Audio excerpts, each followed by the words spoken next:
All students, Namaskar. Class 12th Commerce. Subject Bookkeeping and Accountancy. Chapter number 5, Death of Partner. Lecture number 6, Solution of problem number 5. Problem name is Sonu, Maneka and Karina. Page number 196, 197. Next. First, read the problem carefully. Problem number 5. Sonu, Maneka and Karina were partners sharing profits and losses in the ratio 2:1.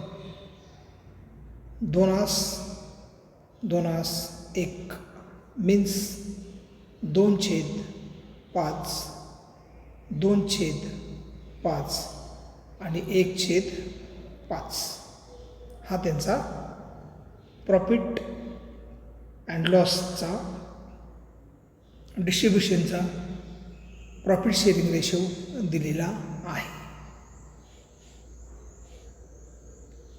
And it is respectively अनुक्रमे their balance sheet as on 31st March 2018 was as follows. Balance sheet as on 31st March 2018. Left hand side liabilities देणी amount rupees and right hand side assets property संपत्ती येणी amount rupees. Liabilities capital account Sonu capital 40,000, Maneka capital 40,000, Karina capital 20,000. General reserve 10,000, creditors 10,000, bills payable 6,000 and bank loan 4,000. Total of liabilities side 1,30,000. Asset side ला plant and machinery 50,000, stock of goods 50,000, debtors 22,000 less RDD 2,500, net effect 19,500, investment 10,000 and cash in hand 500, total 1,30,000. आता आपण पाहू additional information means ॲडजस्टमेंट्स. ॲडजस्टमेंट्स करीना died. करीना मृत पावलेली आहे, died झालेली आहे. करीना is died, मृत झालेली आहे. करीना डाईड ऑन 1st October 2018. याचा अर्थ 31/3/2018 ते 1/10/18. किती महिने आले मग? 6 महिने. 31 मार्च नंतर एप्रिल, मे, जून, जुलै, ऑगस्ट आणि सप्टेंबर आणि ऑक्टोबरची 1 तारीख आहे. म्हणजे तिचा मृत होऊन 6 महिने झालेले आहेत. And the adjustments were agreed as per the deed as follows. आणि त्यांच्या ज्या दुरुस्त्या आहेत त्या त्यांच्या ॲग्रीमेंटप्रमाणे झालेल्या आहेत. First adjustment Plant and machinery to be valued at rupees 60,000 and all debtors were good. Plant and machinery आपल्याकडं आहे 50,000 आणि आपल्याला करावयाची सांगितलेली आहे 60,000. याचा अर्थ increase in the value of plant and machinery किंवा additions appreciation in the value of plant and machinery rupees 10,000 हे आपले प्रॉफिट अँड लॉस ॲडजस्टमेंट अकाउंटच्या क्रेडिट साईडला जाईल, कारण हा आपला बेनिफिट झालेला आहे. त्यानंतर ऑल डेटर्स वेअर गुड. डेटरची रक्कम होती आपल्याकडं 22,000. त्यामध्ये आपण संशयित बुडीत निधी RDD 2,500 गृहीत धरला होता, तो सुद्धा आपला रिकवर्ड झालेला आहे आणि त्यामुळे it is the benefit to our business rupees 2,500 आणि म्हणून हे 2,500 सुद्धा प्रॉफिट अँड लॉस ॲडजस्टमेंट अकाउंटच्या क्रेडिट साईडला जातील. पहिली ॲडजस्टमेंट अच्छी बात है. Second adjustment stock of goods to be reduce by 3,000. आता आपल्याकडे स्टॉक आहे 50,000 आणि 50,000मधून 3,000 रुपयांनी किंमत कमी झालेली आहे.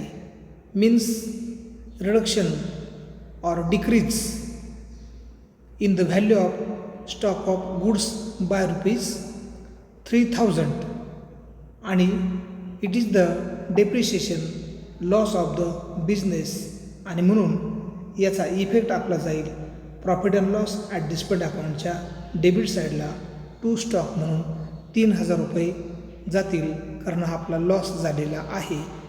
सेकंड ॲडजस्टमेंट ही बुरी बात है. तिसरी ॲडजस्टमेंट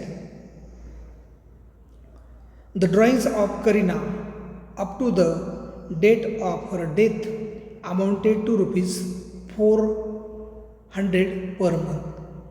आणि जी करीना मृत पावली होती तिचं जे ड्रॉइंग्ज आहे, उचल आहे, ती महिन्याला 400 रुपये होती. 400 पर मंथ गुणिले 6 महिनेचं ड्रॉइंग्ज तिचं आहे 2400 रुपये. हे आपल्याला तिच्या अकाउंटमध्ये कन्सिडर करायचं आहे. Drawings amount is rupees 2,400. त्यानंतर fifth adjustment the deceased partners म्हणजे मृत भागीदाराचा share of goodwill is to be valued at 2 years purchase of average profit for last 3 years. The profit were आणि म्हणून मृत भागीदाराचे करीनाचे आपल्याला ॲव्हरेज प्रॉफिट मेथडने 2 वर्षाचे गुडविल काढायचे आहे आणि प्रॉफिट फॉर लास्ट 3 years आपल्याला दिलेलं आहे. द प्रॉफिट्स वेअर 2015-16चा 15,000 प्रॉफिट आहे, 16-17चा 17,000 प्रॉफिट आहे, 17-18चा 13,000 प्रॉफिट आहे. तर आपण तो वर्किंग नोटमध्ये पाहू. त्यानंतर 6 नंबरची ॲडजस्टमेंट द डिसीज पार्टनर्स म्हणजे मृत भागीदार करीना मृत झालेले आहे. The deceased partner's share of profit up to the date of her death should be based on average profit of last 2 years. आणि म्हणून तिचा मृत तारखेपर्यंतचा प्रॉफिट आपल्याला काढायचा आहे. त्यासाठी आपण मागील 2 वर्षाचा प्रॉफिट विचारात घ्यावायचा आहे. पाहू मग वर्किंग नोटमध्ये. Prepare profit and loss adjustment account विचारलेलं आहे. करीनाज कॅपिटल अकाउंट ती मृत झालेली आहे. Showing the balance payable to her executors loan account आणि तिच्या वाट्याला जी रक्कम येणार आहे ती वारसाच्या लोन अकाउंटला एक्झिक्युटर्स लोन अकाउंटला ट्रान्सफर करायची आहे. आणि त्याचबरोबर विचारलेलं आहे working note for share of goodwill and profit up to the date of death. आणि तिचं गुडविलचा जो हिस्सा आहे आणि प्रॉफिटचा जो हिस्सा आहे त्याच्या आपल्याला वर्किंग नोट देखील करावायच्या आहेत. तर आपण आता पाहणार आहोत solution of problem I, Sonu, Manika and Kareena. Next, आता सोल्युशनमध्ये फर्स्ट आहे पानाचे मधोमध 2 भाग करून घ्या. डाव्या बाजूला डेबिट साईड, उजव्या बाजूला क्रेडिट साईड. हेडिंग द्या in the books of partnership firm. पहिला आपला अकाउंट आहे profit and loss adjustment account. तर प्रॉफिट अँड लॉस ॲडजस्टमेंट अकाउंटमध्ये क्रेडिट साईडला पहिल्यांदा by plant and machinery account 10,000. 50,000 plant and machinery होती, 60,000 करण्यास सांगितलेले आहेत. 10,000 किंमत वाढलेली आहे, त्यामुळं it is the incomes and gains to shown to the credit side of profit and loss adjustment account. आणि म्हणून plant and machinery by plant and machinery account 10,000 and second by RDD account 2,500. 22,000 debtors होते, त्यामध्ये 2,500 RDD होते, ते आपले recovered पुनर्वसूल झालेले आहेत. That is the income factor. आणि म्हणून प्रॉफिट अँड लॉस ॲडजस्टमेंट अकाउंटच्या क्रेडिट साईडला बाय RDD अकाउंट 2,500 रुपये. म्हणजे क्रेडिट साईडला 2 आयटम्स आलेले आहेत. By plant and machinery account 10,000 आणि बाय RDD अकाउंट 2,500. डेबिट साईडला आपला जो लॉस आहे तो stock reduction, diminishing, decrease, minus in the value of stock is ₹3,000 आणि म्हणून तो आपण डेबिट साईडला घेतलेला आहे. आता आपण profit and loss adjustment account close करणार आहोत. जर क्रेडिट बॅलन्स आला प्रॉफिट होईल, profit on profit and loss adjustment account. आणि जर डेबिट बॅलन्स आला तर loss on profit and loss adjustment account. Here credit side is greater than debit side. Total is ₹12,500. 12,500 total आलेले आहे. तीच टोटल आपण इथं फॉरवर्ड करायची. 12,500 डेबिट साईडला, 12,500मधून 3,000 वजा करायची. 3,000 वजा केल्यानंतर आपल्याला प्रॉफिट आलेला आहे 9,500 रुपये. आणि त्यांचा रेशो आहे 2:1. म्हणजे 9,500 भागिले 5 आणि भाकर द्यायचा 5 एके 5 आणि 5×9 45. 1,900 भागाकार आलेला आहे. आणि म्हणून 1,900 गुणिले 2, 1,900 गुणिले 2 आणि 1,900 गुणिले 1. आणि म्हणून प्रॉफिट अँड लॉस ॲडजस्टमेंट अकाउंटच्या डेबिट साईडला 2 partners capital account in bracket profit Sonu 3,800, Maneka 3,800 आणि करीना 1,900 हा इफेक्ट आलेला आहे. डेबिट साईडला जाईल तो अपोजिट साईडला क्रेडिट साईडला जाईल. परंतु आपल्याला येथे विचारलेलं आहे फक्त मृत भागीदाराचे अकाउंट विचारलेलं आहे, तेवढेच आपण इथे बनवायचे आहे, बाकीच्या पार्टनरचे बनवायचे नाहीत. आता मृत भागीदार आहे Kareena's capital account, debit side आणि क्रेडिट साईड. आता आपण एक एक अमाऊंट आणि फिगर समजून घेणार आहोत. Particulars amount rupees, particulars amount rupees. Credit साईडला बाय बॅलन्स ब्रॉट डाऊन, तिचं कॅपिटल आहे 20,000 समजलेलं आहे. त्यानंतर बाय जनरल रिझर्व, आता जनरल रिझर्वची जी अमाऊंट आहे ती आहे बॅलन्स शीटमध्ये दिलेली आपल्याला 10,000 भागिले छेद आहे 5, म्हणजे 5 दुने 10, म्हणजेच 2,000 गुणिले 2 बरोबर 4,000. सोनू 2000 गुणिले 2 बरोबर 4000 मनिका आणि 2000 गुणिले 1 बरोबर 2000 मेनका आणि म्हणून बाय जनरल रिझर्व्ह तिचा वाटा राखीव निधीचा सर्वसाधारण निधीचा आलेला आहे 2000 रुपये. त्यानंतर bye profit and loss adjustment account profit तिचा आलेला आहे 1900 रुपये. तिच्या वाट्याचा प्रॉफिट आहे 1900 रुपये. त्यानंतर बाय इंटरेस्ट ऑन कॅपिटल 1000. आता इंटरेस्ट ऑन कॅपिटल जी करीना आहे, करीनाचं कॅपिटल आहे 20,000 आणि 20,000वरती आपल्याला व्याज द्यायचं आहे 6 महिन्याचं 20,000 भागिले 100 गुणिले 6 महिन्याचं 6/12 आणि त्याचा व्याजदर आहे 10%.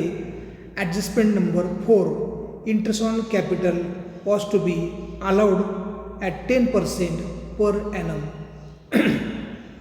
4 नंबरचे adjustment interest on capital was to be allowed at 10% per annum म्हणजे 6 महिन्याचं आपल्याला व्याज द्यायचं आहे 6×12 आणि 100 आणि म्हणून 100 गुणिले 10 बरोबर इथं bye interest on capital account 1000 रुपये दिसतात.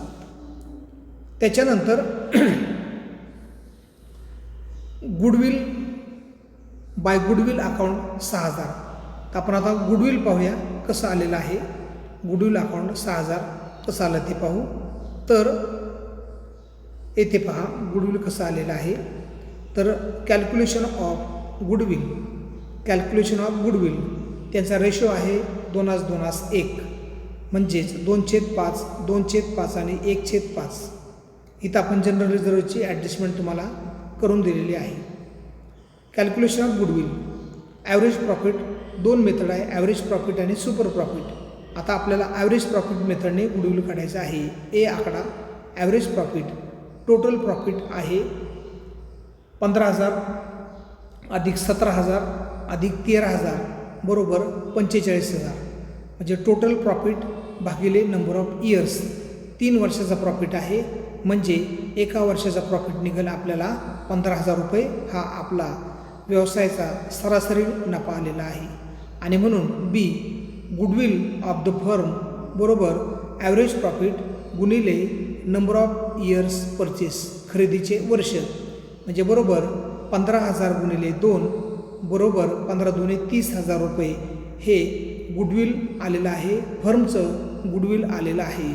आणि सी आकडा त्या 30,000मधून करीनाचा शेअर आपल्याला काढायचा आहे आणि शेअर ऑफ गुडविल टू करीना आणि करीनाला किती गुडविल मिळणार आहे बरोबर सूत्र दिलेलं आहे गुडविल ऑफ द फर्म गुणिले हर शेअर. मग गुडविल आहे फर्मचं 30,000 भागिले 1 गुणिले तिचा शेअर आहे 1/5 आणि म्हणून तिच्या वाट्याला गुडविल आलेला आहे 6,000 रुपये. गुडविल आलेला आहे 6,000 रुपये आणि म्हणून ते गुडविल जे आपल्याला इथे दिसतं गुडविल बाय गुडविल अकाउंट 6,000 रुपये. आता bye profit and loss suspense account म्हणजे नफा आणि तोटा टेम्पररी आपलं जे अकाउंट आहे 6 महिन्यापुरतं ते आपण सस्पेन्स अकाउंटला ट्रान्सफर करणार आहोत करीनाचं. तर आता आपण पाहूया तिचा जो शेअर ऑफ प्रॉफिट आहे तो आता आपण काढणार आहोत. तर पाहता calculation of share of the profit of Kareena आणि मागील 2 वर्षाचा प्रॉफिट विचारत घ्यायचा, ॲव्हरेज प्रॉफिट विचारत घ्यायचा. मग टोटल प्रॉफिट भागिले नंबर ऑफ इयर्स. मागील 2 वर्षाचा प्रॉफिट आहे 17,000, 16/17चा 17,000 आणि 17/18चा 13,000 भागिले 2 वर्षाचा आहे म्हणून भागिले 2 आणि म्हणून 30,000 भागिले 2 बरोबर ₹15,000 हा प्रॉफिट आलेला आहे, फर्मचा प्रॉफिट आलेला आहे. आणि त्याच्यामधून शेअर ऑफ प्रॉफिट टू करीना आणि 15,000मध्ये करीनाचा 6 महिन्याचा प्रॉफिट किती आहे तर ॲव्हरेज प्रॉफिट गुणिले प्रॉफिट शेअरिंग रेशो गुणिले पिरियड म्हणजेच 15,000 भागिले 1 गुणिले 1/5 गुणिले 6 महिने 6/12 बरोबर 1,500 रुपये कॅल्क्युलेशनमध्ये तिचा करिनाचा प्रॉफिट आलेला आहे आणि तो आपण ट्रान्सफर करणार आहोत प्रॉफिट अँड लॉस सस्पेन्स अकाउंटला ट्रान्सफर करणार आहोत आणि म्हणून येथे bye profit and loss suspense account 1,500 रुपये. ओके, म्हणजे ॲडजस्टमेंट नंबर 5 आणि ॲडजस्टमेंट नंबर 6. आता पुन्हा एकदा आपण पाहूया करिनाज कॅपिटल अकाउंट. आपल्याला सगळ्या अमाऊंट समजल्या का ते आपण पाहून घेऊ. बाय बॅलन्स ब्रॉट डाऊन तिचं कॅपिटल 20,000. बाय जनरल रिझर्व तिच्या वाट्याला आलेला जनरल रिझर्व आहे 2,000. By profit and loss adjustment account profit 1,900 तिच्या वाट्याचा. By interest on capital adjustment number 4 1,000 रुपये. आणि by goodwill account adjustment number 5 6,000 रुपये. आणि by profit and loss suspense account adjustment number 6. आता आपण डेबिट साईडला पाहू. Drawings adjustment number 3. तर the drawings of Kareena up to the date of her death amounted to ₹400 per month. आणि मग तिचं जे ड्रॉइंग्स आहे ते ड्रॉइंग्स आहे महिन्याला 400 रुपये, म्हणजे 400 पर मंथ गुणिले 6 मंथ म्हणजे 6/24 2,400 रुपये तिचं ड्रॉइंग्स आहे. आणि ते ड्रॉइंग्सला डेबिट बॅलन्स असतो म्हणून ड्रॉइंग जाईल डेबिट साईडला. करिना कॅपिटल अकाउंटच्या डेबिट साईडला 2,400 रुपये. अशा पद्धतीने सर्व ॲडजस्टमेंट आपल्या येथे संपलेल्या आहेत. आता आपण करिना कॅपिटल अकाउंट क्लोज करणार आहोत. मग क्रेडिट साईडला बेरीज करायची. 20,000 2,000 1,900 1,000 6,000 1,500 बेरीज आलेली आहे 32,400. आणि हेच 32,400 आपण घेणार आहोत डेबिट साईडला. 32,400 वजा 2,400 आणि जो फरक येईल ती आपली सांगितलेलं आहे आपल्याला काय की जो फरक येईल तो फरक Kareena's capital account showing the balance payable to her executors loan account. आणि जो फरक येईल तो करिनाच्या एक्झिक्युटर्स लोन अकाउंटला ट्रान्सफर करायचा आहे. आणि म्हणून करिनाचे वारसदार जो आहे त्या वारसदाराच्या लोन अकाउंटला आपण ते ट्रान्सफर केलेले आहेत to Kareena's executors loan account 30,000 रुपये. It is the balancing figure transfer to Kareena's executors loan account 30,000. आणि म्हणून 32,400 आणि 32,400 अशा पद्धतीने करिनाचा कॅपिटल अकाउंट क्लोज केलेला आहे. त्यानंतर आपण या वर्किंग नोट पाहिलेल्या आहेत. मी ही वर्किंग नोट येथे पण दिलेली आहे आणि पुढेसुद्धा आपल्याला पाठवलेली आहे. यामध्ये कॅल्क्युलेशन ऑफ गुडविल आणि calculation second of share of the profit of Kareena ती आपण यामध्ये इथे पाहिलेली आहे. आणि जनरल रिझर्वचं इथं डिस्ट्रीब्युशन दिलेलं आहे. रेशो इथं समजून सांगितलेलं आहे. इथं करिनाज कॅपिटल अकाउंट आहे. त्यानंतर इंटरेस्ट ऑन कॅपिटल येथे दिलेलं आहे. 1,500 profit and loss suspense account आणि 6,000 रुपये तिचं शेअर ऑफ गुडविल. अशा पद्धतीने हे उदाहरण आपलं व्यवस्थितरित्या आपण व्यवस्थित ऐकून घ्यायचं आहे, समजून घ्यायचं आहे. आणि सोनू मनेका अँड करिना यामध्ये करिना मृत पावलेली आहे. आणि मृत पावल्यानंतर त्यांचं प्रॉफिट शेअरिंग रेशो आणि फर्म कशा पद्धतीने क्लोज होऊन कॅल्क्युलेशन केलं जातं ते व्यवस्थितरित्या आपण समजून घेणं गरजेचं आहे. आणि व्हिडिओ हा आपण 1-2 वेळा समजते किंवा समजून घेण्यापर्यंत आपल्याला ते ऐकणं आवश्यक आहे किंवा त्याचा स्टडी करणे आवश्यक आहे. तर आपलं उदाहरण आता आपण यामध्ये सोल्युशन समजून घेतलेलं आहे. सोनू मनेका अँड करिना. आपण या उदाहरणाच्या सोल्युशनचा व्यवस्थितरित्या आपण स्टडी करावा. धन्यवाद.